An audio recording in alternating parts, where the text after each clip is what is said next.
राम राम, नमस्ते, सत श्री अकाल, आदाब, अस्सलाम वालेकुम। मैं हूं Paras Kataria, you watching Kataria TV. What's up guys, कैसे हो आप सब लोग। फाइनली आप लोगों को न्यूज़ तो मिल ही गई होगी अब तक। क्यूबेक के जो इतने टाइम से वीज़े रुके हुए थे उनके जो है रिजल्ट्स आने लग गए हैं।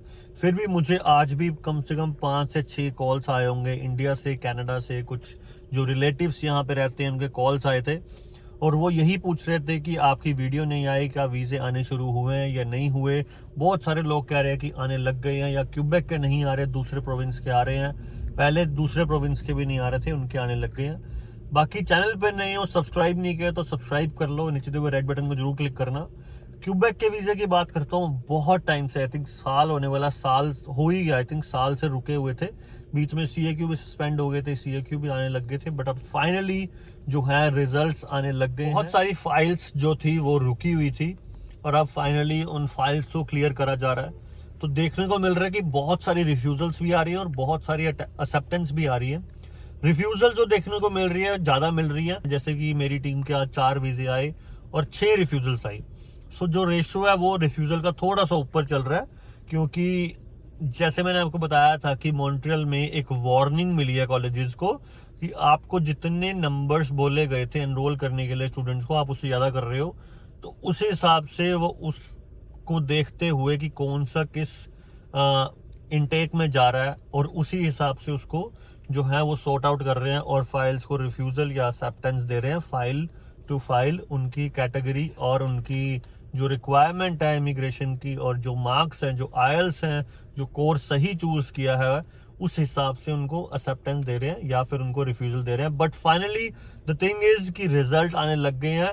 अगर किसी के रिजल्ट नहीं आ रहे, आप अभी भी वेट कर रहे हो, तो मैं कहूँगा कि थोड़ा और वेट कर लो या मंथ वेट कर लो। 1 महीने में सबके रिजल्ट इन्होंने क्लियर कर दिए। बट फाइनली क्यूबेक की बात करूं, रिजल्ट आ रहे हैं। बाहर बात करूं, रिजल्ट आ रहे हैं। हर एक जगह के रिजल्ट आ रहे हैं। अब बात करता हूं ट्रैवल की। बहुत सारे बच्चे जो हैं दुबई या मैक्सिको से ट्रैवल करते हुए कनाडा की तरफ आ रहे हैं, क्योंकि फ्लाइट्स 21 अगस्त तक बैन है। 21 अगस्त के बाद मुझे लगता है खुल जाएगी इस बार, बिकॉज रिजल्ट आने शुरू हो गए हैं। और यहाँ पे भी बहुत सारे बच्चों के TRV, जिसे टेम्परेरी रेजिडेंस वीजा कहते हैं, वो रुके हुए थे। 8-8 महीने से रुके हुए थे, वो भी शुरू हो गया अब आने। तो everything seems to be normal और हर एक चीज़ के रिजल्ट आ रहे हैं।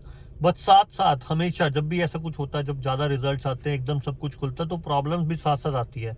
ऐसी एक प्रॉब्लम आज सुबह हुई एक लड़की के साथ जो मॉन्ट्रियल आई थी। सुबह सुबह मुझे 6 बजे फ़ोन आ रहा है कि एक लड़की का, कि मेरी एक फ्रेंड आई है एयरपोर्ट पे और उसको डेपोटेशन लग रही है। क्या हुआ क्या नहीं हुआ, सारी बात फिर मैंने उनसे पूछी। जब उनसे इमिग्रेशन ने सबसे पहले तो उनसे फीस रिसिप्ट मांगी। जब कॉलेज की फीस रिसिप्ट मांगी, मैं कॉलेज का नाम नहीं लूँगा, जब कॉलेज की फीस रिसिप्ट मांगी तो फीस रिसिप्ट दिखाई गई इमिग्रेशन को, बट इमिग्रेशन को लगा कि ये प्रूफ सही नहीं है, मतलब उनको लगा कि फेक है ये फीस रिसिप्ट। हालांकि वो फीस रिसिप्ट सही थी, बट उन्होंने कॉलेज से कंफर्म करने की कोशिश करी, बट उस टाइम कॉलेज ओपन नहीं था और आज यहाँ पे लॉन्ग वीकेंड आई, वैसे ही कॉलेज बंद था, तो वहाँ पे थोड़ा सा चक्कर सा पड़ गया। अनदर थिंग, उन्होंने कहा कि आप अपना प्रूफ ऑफ फंड दिखाओ, तो उन्होंने GIC दिखाई। जब उन्होंने GIC चेक करी तो वो उन्होंने कहा कि आप अपने ऑनलाइन बैंक में शो करवाओ कि GIC कहाँ शो हो रही है। तो ऑनलाइन तो जब बच्चा यहाँ पे आता है तब यहाँ पे आके अकाउंट खोलता है, तो अकाउंट में शो होती है। तो उसने कहा मैं कैसे शो करूँ, तो उन्होंने स्कोशिया बैंक वालों को फ़ोन किया और वेरीफाई करा और उन्होंने कहा कि हाँ GIC सही है, बट आपकी फ़ीस रिसिप्ट सही नहीं है। और उस लड़की को ये बोला अगर ये फीस रिसिप्ट सही नहीं है देन आपको हम डिपोर्ट कर देंगे। और लिटरली वो लड़की वहाँ पे फेंट हो गई, बेहोश हो गई एयरपोर्ट पे in front of immigration officer. अब जब फॉर श्योर यार, अब दिक्कत वाली बात होगी, इतना पैसा लगा के आए हैं, सारा कुछ करके भी आए हैं और 2 लाख रुपए लग गए कनाडा आने में, टिकट का, क्योंकि मैक्सिको में स्टे, वहाँ से यहाँ 2 लाख रुपए वो लग गए। इतने पैसे लगा के और यहाँ आके ऐसे जब दिक्कत हो जाती है तो बहुत ज़्यादा स्ट्रेस हो जाता है और लड़कियां तो वैसे ही थोड़ा घबरा जा जाती हैं। तो उसके बाद उन्होंने उसका डेपोटेशन पेपर जो था वो तैयार कर दिया। अब मैं यहाँ पे आपको एक सलाह दे देता हूँ, कभी भी ऐसे आपके साथ हो जाए, भगवान ना करे ऐसे हो, बट अगर आपके पास ऐसे डेपोटेशन का डॉक्यूमेंट अगर वो बना दे तो आई रियली रिक्वेस्ट यू कि कभी वो साइन मत करना, चाहे लड़ लेना उनसे, कुछ भी कर लेना, बट वो साइन ना करना, बिकॉज थोड़ी देर बाद आप कुछ ना कुछ रास्ता उसका निकल सकता है। आप ये कह सकते हो कि मुझे रेफ्यूजी लगानी है, ये कह सकते हो कि मतलब कोई लॉयर आपको आके वो लेके जा सकता है। तो बहुत सारे रास्ते होते हैं। अगर आप वो डेपोटेशन का पेपर साइन कर दोगे तो फिर एक ही रास्ता बचता है, वो बचता है रेफ्यूजी का। Because of lack of information उस लड़की ने वो डेपोटेशन का पेपर जो था वो साइन कर दिया, और जैसे ही साइन किया तभी कॉलेज से रिप्लाई आ गया। उन्होंने एक नई फेस रिसिप्ट भेज दी और कॉलेज का ऑनलाइन पोर्टल में भी शो होने लग गया कि हाँ, इसकी जो फीस रिसिप्ट है वो सही है और ये फीस शो हो रही है। और इमिग्रेशन तो इमिग्रेशन है, उन्होंने एक बार डेपोटेशन का पेपर साइन करवा लिया तो उन्होंने कहा हमने तो करवा लिया, अब we don't believe in this now. और मजबूरन उस लड़की को जो है वो रिफ्यूजी लगानी पड़ गई। सो इवेंचुअली वो डिपोर्ट हो रही थी कनाडा से। बट अगर आप कनाडा बॉर्डर पे, कनाडा एयरपोर्ट पे आके ये कह देते हो कि मुझे रिफ्यूजी लगानी है, तो आपको कोई डिपोर्ट नहीं कर सकता। ये कनाडा का एक रूल है। तो अब लास्ट ऑप्शन कोई नहीं बचा अब कनाडा के एंटर होने के लिए, तो उसको ये स्टेप उठाना पड़ा और उसकी जो है डेपोटेशन बच गई। उसका जो स्टडी परमिट था वो रिफ्यूज हो गया और जो स्टेटस लगा वो रिफ्यूजी का लग गया। एंटर हो गई है वो कनाडा में।